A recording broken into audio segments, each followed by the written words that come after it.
I think the kind of like the central organizing idea of it was this idea that like there are a lot of tropes in stories about trans women that are played out and old and boring.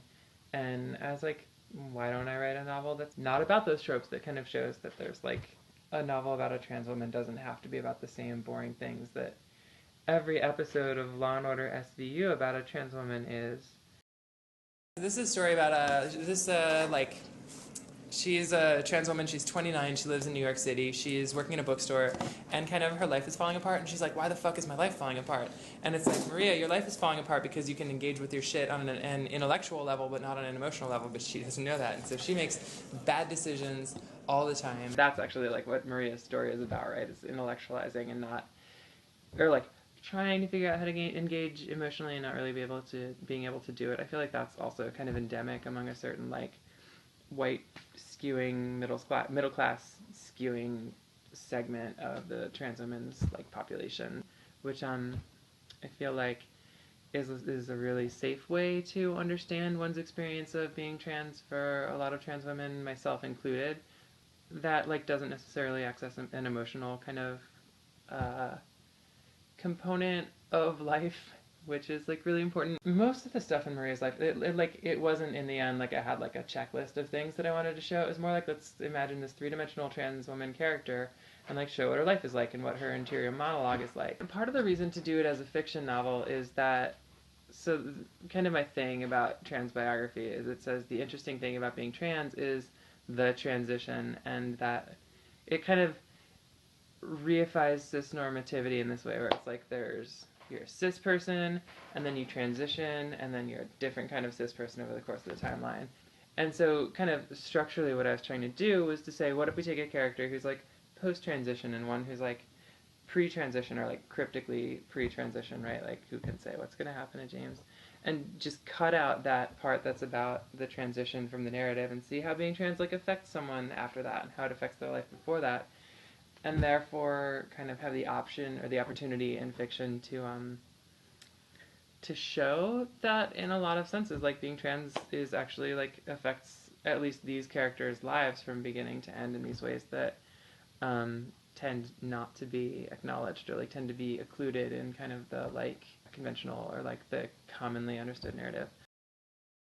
So yeah, I was working on it for a really long time, and then I gave up on it, and then Topside Press did an anthology called The Collection about a year ago that both Alice and I are in. Topside was like, yeah, this story is cool. Do you have anything else? And I was like, I have this novel that fucking Soft Skull doesn't want. And they were like, oh, well, send it to us. And the rest is boring. Alice just told me today that apparently I was writing about the process of writing this book on LiveJournal as I was writing the first draft. I don't remember any of that stuff, and so I should really check that before I try to talk about it. But writing it for National Novel Writing Month was a really useful experience in learning to write a novel and in coming up with a first draft. Although it wound up taking me, 4 more years of editing in order to come up with something that was like publishable. So I think one of the drawbacks of working that way for me is that it gave me a really rough first draft that at least the whole second half had to be completely thrown out and rewritten, and a lot of the first half too, just draft after draft after draft. As far as the editing process, for the first like 4 years of working on it, my partner Alex would edit it once or twice a year. She would read the whole thing and see what I had done in the like drafts between the last time that she had looked at it, and do an edit for me and give me really useful suggestions or like ideas and stuff. Toward the end, once Topside had said, yes, we want to publish this, but no, it's not ready to publish yet, Tom from Topside also got involved, and he gave a lot of really useful editorial like advice and just kind of was really there for that stuff too. So this is the start of the second half after Maria has been like, fuck New York, I'm leaving. The curtain goes down, the curtain goes up, and there's a naked teenage stoner in a bathtub. We don't know that it's a naked stoner in a bathtub yet, but I'm spoiling it a little bit for you. Star City, Nevada is fucking bullshit. I forget how exactly I stumbled onto the fact that there had been a city called Star City in Nevada, but I think I was looking for a ghost town to set it in. I was like, I don't want to set this in somebody's real town. Alex and I drove out. We went on an adventure in her truck. I think she had a truck at that point. We like brought our dog and went out to Star City, which you know, in the book, it was like a boom town and there was nothing there for a long time. And then they put a Walmart there and a town kind of sprung up around the Walmart. But in reality, there's no Walmart there. It just was a boom town sometime in the 1800s, late 1800s probably. And so now it's just a couple of mountains, and there were like some cattle grazing around, and the dog got to like wander up and kind of not really herd the cattle exactly, but she got to like intimidate the cattle a little bit. So they walked away from her, and it was very slow motion and cute. There's like a little river like in the book, and there's mountains like in the book. There's just no stuff built up on them, and Sure. so it was kind of awesome to go and get to like have a reason to go checking out this ghost town. There's like a big sign that says the former site of Star City, Nevada. It's pretty. Yeah, it was definitely a fact-finding mission.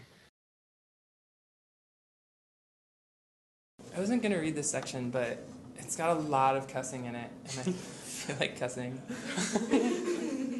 I don't know what I was expecting it to be like to read from this book, but I'd kind of written it and done that. We did the final edits, and I'd kind of let it go, and so we're kind of returning to it after only a few weeks really, but coming back to it, and I had never read most of this stuff for anybody except Alex, and so that first night that I read, there are some parts that are pretty intense to read. One of them, there's a chapter where it describes James's, he orders a dress on the internet at one point. Julie Blair was like, "Oh, that's funny. Why do I feel like I got punched in the throat?"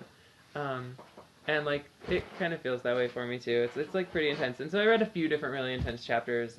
I went for it at that reading. I was like, I'm gonna give it my all. And at the end, like people laughed and it was great. Like, but there were people that I knew at that reading, but it was a lot of people that I didn't know who were like straight folks who I hadn't thought about like what that dynamic would be like before reading. And then by the time I was done reading, I was like, oh, I feel exhausted.